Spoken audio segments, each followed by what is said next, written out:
अस्सलाम वालेकुम नाज़रीन। जैसा कि आपको मालूम है, ICC T20 वर्ल्ड कप में पाकिस्तान ने कनाडा को 7 विकेटों से शिकस्त दे दी।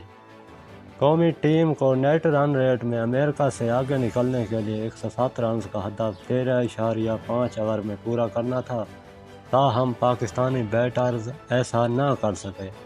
अब वर्ल्ड कप में अपना सफ़र जारी रखने के लिए कौमी टीम को न सिर्फ अगला मैच जीतना ज़रूरी है, बल्कि इसके साथ अमेरिका की भारत और आयरलैंड से शिकस्त की भी दुआ करना होगी।